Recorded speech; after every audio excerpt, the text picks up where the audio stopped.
ओम सतनमो आदेश गुरु जी को आदेश बड़े बाबा दादा गुरु चैतन्य सिद्ध सदगुरु मत सिंद्रनाथ साहब को आदेश गोरक्षनाथ बाबा को आदेश निरंजन आदेश। आजच्या या भागामध्ये आपण बजरंग बाण याबद्दल द्वितीय सत्रामध्ये चर्चा करत आहोत। यापूर्वीच्या एका भागामध्ये बजरंग बाण किंवा त्याबद्दलचे काही प्रश्नोत्तरी किंवा शाबरी कवच याबद्दलची काय प्रश्नोत्तरी यावरती आपण चर्चा केलेली आहे। जर समजा तुम्ही तो भाग पाहिलेला नसेल तर तुम्हाला तो भाग मी डिस्क्रिप्शनमध्ये देत आहे, त्याची लिंक त्याच्यावरती क्लिक करून तुम्ही तो भाग सुद्धा पाहू शकता। पहा, कोणतीही दुष्ट शक्ती असेल, काळी विद्या असेल किंवा भूत प्रेत किंवा कोणतीही पैशाचिक शक्ती असेल किंवा या भूत प्रेत पुजारी किंवा यांचे जे उपासक असतात अशा लोकांमार्फत जे साध्या भोळ्या लोकांना फसवण्याचं कार्य केलं जातं किंवा त्यांना अशा या तंत्रामध्ये अडकवण्याचं कार्य केलं जातं। मग अशा वेळी साध्या माणूस असेल किंवा जे सरळ मार्गे चालणारे लोक आहेत यांच्यापाशी कोणतं ना कोणतं असं सामर्थ्य असावे लागते किंवा असं कोणती दैवी शक्ती म्हणा किंवा दैवी पाठबळ हे असावे लागते की जेणेकरून त्यांच्यावरती कोणत्याही पद्धतीचा आघात होणे किंवा त्यांना आपण म्हणूयात की त्यांच्यावरती कोणते असे जर प्रयोग झाले असतील तर त्यातनं ते बाहेर निघावेत आणि भविष्यामध्ये यांच्यावरती असे कोणते प्रयोग होऊ नयेत। मग अशा वेळी एका साधकाने, एका भक्ताने किंवा दैनंदिन दिनचर्या आपण व्यतीत करत असताना प्रत्येक मनुष्याने बजरंगबली किंवा नाथ संप्रदाय किंवा शाबरी देवी यांचं पाठबळ असणं हे निश्चितपणे या कलियुगाची खरी अर्थी गरज आहे। बरं पहा, आपल्यापैकी बऱ्याच जणांचे हेच प्रश्न असतात की कोणते ना कोणते त्यांच्यावरती विद्या झालेली आहे किंवा आपण कोणाकडे जाऊन किंवा कोणा ना कोणाकडे जात असतो किंवा पाहत असतो, अशा वेळी आपल्याला हेच समजलं जातं की कोणीतरी तुमच्यावरती केलेला आहे, बाहेरचा प्रयोग झालेला आहे। मग हे बाहेरचे प्रयोग म्हणजे नक्की काय असतात? शास्त्रामध्ये याचं विधान केलं किंवा अगदीच खोलात जाण्याचा जरी प्रयत्न केला तर कोणतीही करणी असेल, तंत्रविद्या असेल, हे कोणत्या ना कोणत्या मार्गामध्ये होत असते, परंतु हे मार्ग अनेक पद्धतीचे असू शकतात। याच्यामध्ये असं प्रमाण किंवा ठराविक प्रमाण हे देता येत नाही। मग हे कोणत्याही संप्रदायातून आलेले असू शकते किंवा कोणत्याही तांत्रिकामार्फत केली जाऊ शकते किंवा ज्याला आपण म्हणूया कोणत्याही धर्मातून सुद्धा केली जाऊ शकते। म्हणजे सांगण्याचं तात्पर्य काय आहे की एखाद्या व्यक्तीचं अहित करायची जी भूमिका आहे, मग हे घेणारे व्यक्तिरेखा कोण असतात तर हे मॅक्झिमम आपले ओळखीचे लोक किंवा ज्याला आपण म्हणून आपल्या भावकीतले लोक असतात किंवा जे आपले कॉम्पिटिटर असतात किंवा ज्यांना तुमची प्रगती बघवतच नाही आहे खऱ्या अर्थी, असे लोक हे अशा या दुष्ट म्हणा किंवा तंत्रविधी करणाऱ्या व्यक्तींचा सहारा घेऊन मुळामध्ये आधी हे समजून घ्या की तंत्रविधी करणं किंवा आपण ज्याला म्हणू काळी जादू करणं हे एवढं सोपी गोष्ट नाही आहे। अशा विद्या करण्यासाठी किंवा अशा लोकांकडे ज्या विद्या ह्या खऱ्या अर्थी असतात, मुळामध्ये मी तर म्हणेल की 10 पैकी एखादा दुसरा व्यक्तिरेखा असतो तो खऱ्या अर्थी अशा विद्यांचा किंवा अशा या तंत्राचा जाणकार असतो आणि तो सुद्धा खऱ्या अर्थी जर पाहिलं हा अनभिज्ञ स्वरूपामध्ये राहत असतो किंवा ज्याला आपण म्हणूया जर खऱ्या अघोरी किंवा तांत्रिक जर पाहिले तर तुम्ही इझिली तुम्हाला ते ओळखू पण येणार नाहीत। अशा पद्धतीचे लोकांचं राहणीमान म्हणा किंवा एवढे साध्या पद्धतीचे राहणीमान या लोकांचे असतात।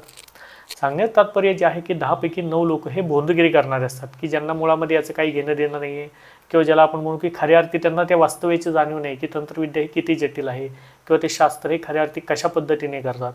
त्यामुळे जे खऱ्या अर्थी 0.5% 1% लोक आहेत जे अजूनही जाणकार आहेत अशा या तंत्रविद्येचे किंवा जे करणी भानामती करतात अशा या विद्येचे किंवा अशा या तंत्राचे, तर अशा लोकांकडनं पैशाच्या स्वरूपामध्ये मोबदला घेऊन इतर लोकांवरती जे काही गोष्टी पाठवल्या जातात, केल्या जातात। मग या साधकांनी जर विचार केला तर अशा लोकांनी मुळामध्ये या ज्या गोष्टी फिरवल्या जातात किंवा या इतर लोकांवरती किंवा चांगल्या लोकांवरती ज्या पाठवल्या जातात हे मुळामध्ये प्रेत किंवा यांनी जे भूत असतात किंवा ज्याला आपण म्हणू असे जे ब्लॅक मॅजिक करणारे किंवा ब्लॅक तंत्र असतात हे यांनी सिद्ध केलेले असतात। मग हे सिद्ध केलेल्या भूमिकेतनंच हे लोकांवरती कोणत्या ना कोणत्या स्वरूपामध्ये, मग हे स्वरूप कोणते असतात, एक तर खाण्याच्या माध्यमातून केले जाऊ शकतात की यापूर्वी पण तुम्ही समजून घेतलेलं आहे की कपड्याच्या माध्यमातून सुद्धा या गोष्टी करता येऊ शकतात किंवा एका रुमालावरती सुद्धा असे प्रयोग हे केले जातात। या व्यतिरिक्त म्हणलं तर केस असेल किंवा व्यक्तीचे नखं असतील किंवा नाहीच काय भेटलं तर त्याच्या फोटोवरनं ह्या गोष्टी केल्या जातात। बरं, आता फोटोवरनं सहजासहजी ह्या विद्या करणं तितकं सोपं नाही आहे, कारण सध्या जर आपण समाजामध्ये पाहिलं तर जे तंत्र किंवा जे असे देखावे करणारे लोक आहेत हे मॅक्झिमम आपण पाहतो की फोटोवरती कोणता तर प्रयोग करत बसलेले आहेत किंवा स्मशानी विद्या करत बसलेले आहेत, परंतु ते एवढे सोपं किंवा एवढ्या लवकर कॅप्चर होणारी विद्या नाही आहे। फोटोवरनं प्रयोग करण्यासाठी त्याची पात्रता त्या साधकाची त्या तांत्रिकाची सुद्धा ज्या गोष्टी करत असेल ती मी तर म्हणेल साध्या तंत्राही पेक्षा जास्त पुढील पायरी ही फोटोवरनं केलेल्या तंत्राची असते। त्यामुळे जर खऱ्या अर्थी पाहिलं तर हे तंत्र लवकर कधी कारगर होते की ज्या व्यक्तिरेखेला तंत्रविद्या करायची असेल किंवा काळी जादू करणी ह्या गोष्टी केल्या जातात, अशा वेळी त्या व्यक्तिरेखेच्या वापरात असलेली कोणतीही वस्तू असते हे प्रामुख्याने लागते। वापरामध्ये याचा अर्थ काय होतो की ज्या वस्तूला त्या व्यक्तीचा स्पर्श झालेला असेल किंवा त्या व्यक्तीच्या अंगाचा वास ज्या वस्तूला असेल अशा वस्तू या खास करून या करणी किंवा भानामध्ये किंवा काळी जादू आपण ज्याला म्हणूयात त्याच्यामध्ये या गोष्टी वापरल्या जातात। त्यामुळे हे जे तांत्रिक असतात हे मॅक्झिमम ज्यावेळेस त्यांच्याकडे कोणी येतं की त्यांच्याच घरातल्या लोकांवरती त्यांना कोणता प्रयोग करायचा असेल तर ते सर्वप्रथम मागताना हेच मागतात की कोणती तरी त्यांची वस्तू द्यायची त्यांच्या नित्य नियमामध्ये किंवा डेली वापरामध्ये असेल.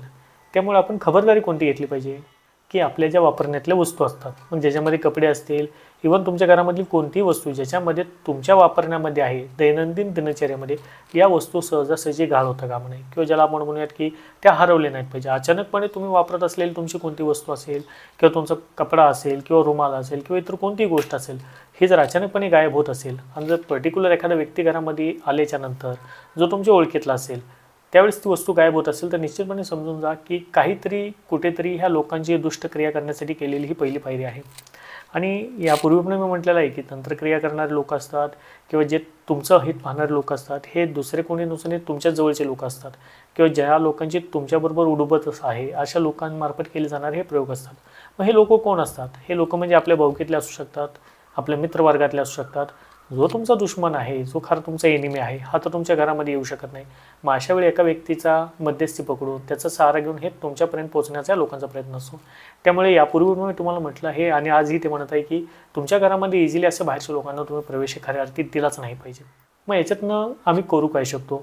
जसे की तुम्हाला माहिती आहे की तंत्रविद्या असेल, करणी असेल, जादू असेल किंवा ज्याला आपण षटकर्म म्हणूया किंवा अशा सर्वच्या सर्व दुष्टविद्या की ज्याच्यामार्फत चांगल्या लोकांचं अहित करायचं कार्य हे तांत्रिक लोक करतात किंवा तुमच्या जवळचे लोक या तांत्रिकाकडे जाऊन करतात. मग अशावेळी स्वतःची जबाबदारी आहे, तुमच्या परिवाराची जबाबदारी आहे, ही तुम्ही घेणं महत्त्वाचं आहे. मग अशातनंच आपण या इतरांकडे जाण्यापेक्षा की ज्याला आपण म्हणूया की बुवाबाजी किंवा हे जे लोक आहेत किंवा दरबार म्हणा किंवा अशा गोष्टी जे चालवले जातात, मग अशा लोकांकडे जाऊन निदान करण्यापेक्षा स्वतः त्याच्यावरती उपाय केलेला हा कधीही श्रेष्ठ आहे. मग अशा वेळी आपण करू काय शकतो? तुम्हाला तर माहिती आहे ज्या लोकांनी यापूर्वी जे काही दीक्षा बजरंग बाण असेल, शाबरी कवच असेल ह्या घेतलेल्या आहेत, हे सर्व व्यक्तिरेखा या सर्व गोष्टींच्या क्षेत्राशी निगडीत आहेत किंवा ह्या सर्व गोष्टी ते जाणून आहेत. परंतु प्रत्येक वेळी येणारा जो माझा व्हिडिओ आहे हा टॉपिक असेल किंवा व्हिडिओमध्ये दिलेलं ज्ञान असेल हे मी ग्राह्य फक्त पर्टिक्युलर एका बंच किंवा पर्टिक्युलर त्याच लोकांसाठी मी ग्राह्य धरून देत नाही की ज्या लोकांना हे माहिती आहे. कारण आपल्या चॅनलवरती येणारा वर्ग हा सुद्धा नवीन लोकांचा आहे. काही लोकांना या गोष्टींबद्दल माहिती नाही आहे किंवा आपल्या यूट्यूबमार्फत म्हणा दिल्या जाणाऱ्या ज्या दीक्षा आहेत त्या दीक्षेच्या बाबतीमध्ये हे लोक अनभिज्ञ आहेत. त्या लोकांना समजण्यासाठी आपल्या चॅनलच्या माध्यमातून हे सर्व कार्य समजून देण्यासाठी मी या गोष्टी वारंवार सांगायचा प्रयत्न करत असतो. मग अशा वेळी आपल्याकडे जर कोणती पॉवरफुल साधनं असेल तर ते निश्चितपणे बजरंग बाण आहे. तुम्ही म्हणाल बजरंग बाणच का? नवनाथ महाराजांचं नवनाथ पारायण करू शकत नाही का? निश्चितपणे नवनाथांचं नवनाथ पारायण आपण करू शकतो. नवनाथ पारायण करताना परंतु जो विशिष्ट वेळ जातो किंवा जे दिवसांची संख्या आहे त्या दिवसांची संख्या करत असताना आपले जाणारे किंवा पाळले जाणारे जे नियम आहेत, इतर गोष्टी आहेत, ह्या सर्व सुद्धा तिथे मॅटर करतात. मग याच्या व्यतिरिक्त जर आपण पाहिलं तर याला आपल्याला अपवाद म्हणा किंवा याबरोबरचीच त्या तोडीची साधनं कोणती असेल तर ते निश्चितपणे बजरंग बाण आहे. शेवटी पहा, नवनाथ महाराज असेल, मच्छिंद्रनाथ महाराज असेल, गोरखनाथ महाराज असेल किंवा हनुमंतराय असेल, शेवटी हे तत्व एक आहे. सांगण्याचं तात्पर्य नाथांनी सुद्धा बजरंगबलीला हे श्रेष्ठ स्थान हे शाबरी विद्येमध्ये दिलेलं आहे. शाबरी विद्येमध्ये कितीतरी मंत्र असे आहेत जे शाबरीमध्ये बजरंगबलीच्या नावाने सिद्ध होतात. मग सांगण्याचं तात्पर्य हनुमंतराया हे साधू संतांचे रखवाले जसं आपण म्हणतो तसेच ते सर्वचे सर्व तंत्र मंत्र यंत्र बाधा असेल किंवा भूतप्रेत पिशाची बाधा असेल, तांत्रिक असेल किंवा कोणतीही अशी विद्या असेल जी अहित करण्यासाठी वापरली जातं. याचं कर्दनकाळ हे बजरंगबली नवनाथांप्रमाणे सुद्धा निश्चित आहेत. याचा अर्थ आम्ही काय घेतो की बजरंगबली देवता हे तंत्रामध्ये सर्वप्रथम येणारे किंवा भैरवाबरोबर बजरंगबलीची स्थापना खऱ्या अर्थी केली जाते. त्यामुळे तंत्रविद्या किंवा इतर गोष्टी किंवा ज्याला आपण म्हणू सुरक्षा करणारी देवता या देवतेंच्या कॅटेगरीमध्ये श्रेणीमध्ये नवनाथांबरोबर बजरंगबली महाराज सुद्धा येतात. कारण बजरंगबलीचं जर आपण पाहिलं तरी रामायण असेल किंवा महाभारत असेल किंवा या कलियुगामध्ये असेल हे सप्तचिरंजीवी आहेत. हे निश्चितपणे वेळेला किंवा अशा या कोणत्याही शक्तीला आघात करण्यासाठी धावून येणारे दैवत नवनाथांप्रमाणे बजरंगबली सुद्धा आहे. त्यामुळे बजरंगबलीची जी साधना आहे, उपासना आहेत, व्रत आहेत किंवा ज्याला आपण म्हणूया स्तोत्र आहेत, जाप आहेत, त्याच्यामध्ये बजरंग बाण हे एक स्वतःचं अस्तित्व किंवा एक स्वतःची वेगळं अस्तित्व टिकून निश्चितपणे आहे. कारण का बजरंग बाणची जी स्थापना झाली किंवा बजरंग बाणमार्फत जे कार्य केलं जातं किंवा बजरंग बाणमध्ये बजरंगबलीचं जे आवाहन केलं जातं हे खऱ्या अर्थी जर पाहिलं तर या दुष्ट शक्तींच्या विरोधामध्ये लढण्यासाठी बजरंग बाणची स्थापना ही झाली आणि त्याचं आवाहन सुद्धा त्याच पद्धतीने येते. म्हणजे यातून आम्ही बोध काय घेतो की बजरंग बाण ज्या घरामध्ये होते, जो व्यक्ती बजरंग बाण सिद्ध करतो त्या व्यक्तीला मग भूत असेल, प्रेत असेल, करणी असेल, काळी जादू असेल, तंत्र असेल किंवा अघोर असेल किंवा कोणत्याही कापालिक पद्धतीचं तंत्र असेल, याच्यामध्ये त्या व्यक्तीला, त्याच्या परिवाराला, त्याच्यावरती केलेलं कोणतंही तंत्र असेल, तंत्राने तो व्यक्तिरेखा त्याचा परिवार ग्रेसर असेल, त्याचं घरदार ग्रेसर असेल, या तंत्राला तोडायची ताकद बजरंग बाणमध्ये आहे. आणि बजरंग बाणचं जर प्रमाण म्हणला ज्याला आपण म्हणू एक पद्धतीचं शॉर्टकट आहे. शॉर्टकट मी यासाठी म्हणत आहे कारण ते खूप कमी वेळेमध्ये म्हणजे साधारणपणे एका रात्रीमध्ये सिद्ध होणारा प्रयोग हा बजरंग बाण आहे.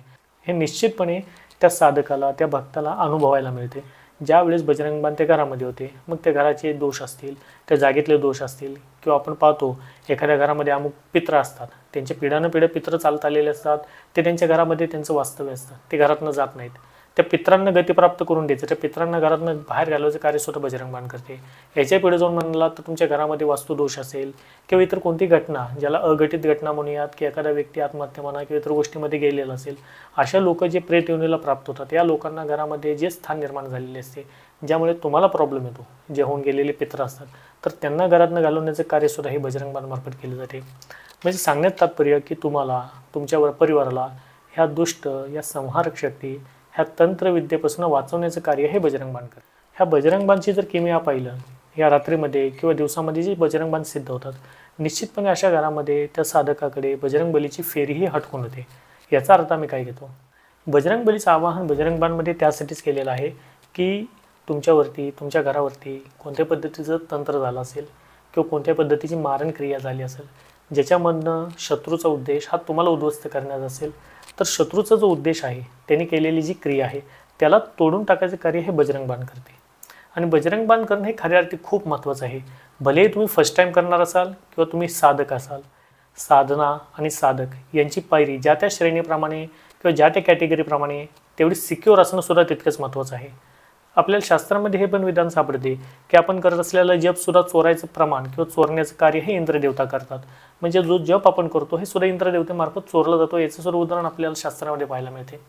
इवन याही पुढे जाऊन म्हणेल की कितीतरी गुरु म्हणा किंवा अशा पद्धतीचे जे व्यक्तिरेख आहेत, जे तंत्रविद्येचे जाणकार लोक आहेत, हे त्यांच्या शिष्यांकडनं जे साधना करून घेतात त्या साधनेचं फलश्रुतीसुद्धा त्या साधकाकडे त्या शिष्याकडे न जाता त्या गुरुकडे जाते. असे सुद्धा काही मंत्र आहेत. जर तुमच्या अंडरमध्ये कोणता शिष्य कोणता साधक जर साधना करत असेल तर तो करत असलेली साधना त्याचं फलश्रुती त्याचं पुण्यफळ त्याला न लाभता त्याच्यावरती जो गुरु आहे त्याच्याकडे त्या सर्व गोष्टी जातात. असे सुद्धा तंत्रामध्ये विधान आहेत. हे तंत्र या पद्धतीचे जटिल स्वरूपाचे मध्ये आहे की ते तंत्राला जाणणारे किंवा तंत्र जाणकार आहेत हे निश्चितपणे त्यांची ताकद वाढवण्यासाठी त्यांच्याबरोबरच त्यांचे जे हाताखाली म्हणा किंवा त्यांचे जे अंटर असलेले जे शिष्य आहेत साधक आहेत त्यांच्याकडनं ही ताकद प्राप्त करतात जे ते साधना करत असतात. तर अशा सुद्धा या साधनेद्वारे बजरंग बाण रक्षण करते. म्हणजे सांगण्यात तात्पर्य तुम्ही कोणत्याही पद्धतीमध्ये जर साधना करत असाल, कोणतीही देवी देवतेची करत असाल, तर बजरंग बाण हे सिद्ध असणं तितकंच महत्त्वाचं आहे. याही पुढे जाऊन म्हटलं एखाद्या घरातला व्यक्ती चांगला असताना अचानकपणे भ्रमित अवस्थेमध्ये जातो, म्हणजे ज्याला आपण होतो त्याच्यावरती काहीतरी प्रयोग झाला. मग हे भ्रमित अवस्था म्हणजे नक्की काय आहे?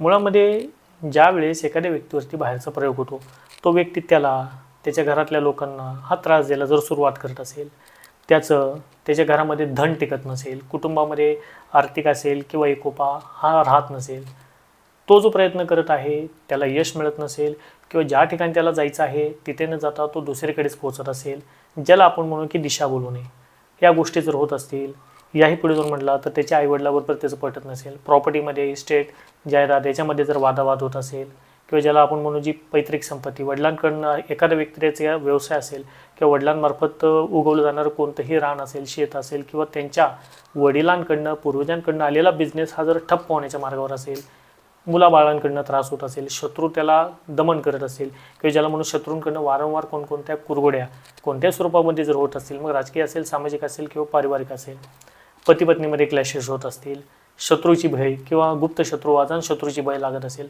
समजा त्याचं नशीब त्याचं लक त्याला साथ देत नसेल किंवा जे इन्कम सोर्सिंग आहे ज्याला आपण म्हणू एकापेक्षा जास्त इन्कम सोर्सिंग करायचा प्रयत्न आहे त्यामध्ये त्याला यश येत नसेल आणि नको तिथं जर पैसा उडवायला सुरुवात झाली असेल, जिथे इन्व्हेस्ट करायची गरज नाही तिथे चुकीची इन्व्हेस्टमेंट होत असेल, पैसा चांगल्या मार्गात न जाता वाईट मार्गातनं व्यय म्हणा किंवा व्यस्तच होत असेल, मग अशा वेळी निश्चित समजून घ्या कोणती तरी अशी घटना कोणतं तर क्रिया ही तुमच्यावरती झालेलं आहे ज्याची तोड होणं हे खऱ्या अर्थी खूप महत्त्वाचं आहे.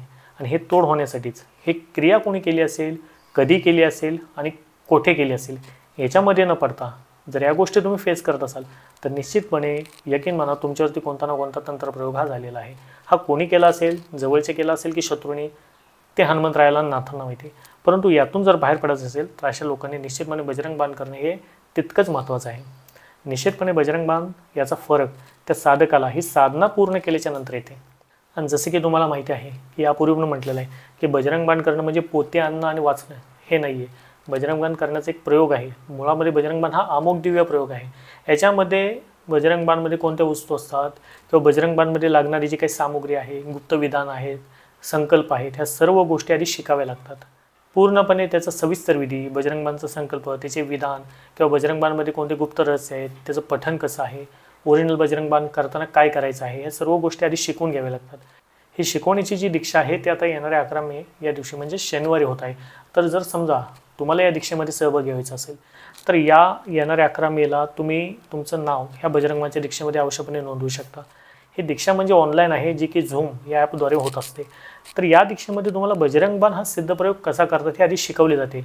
देन आफ्टर तुम्हाला सिद्ध मुहूर्तावरती हे बजरंग बाण खऱ्या अर्थीकारामध्ये सिद्ध करायचे असते, जे सिद्ध तुम्ही स्वतः करता.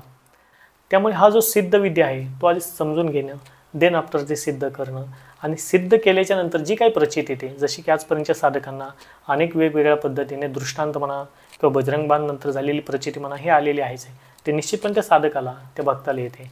म्हणजे सांगण्याचं तात्पर्य की बजरंगबली साधना किंवा बजरंग बाण साधना हे निश्चितपणे प्रभावी आहे.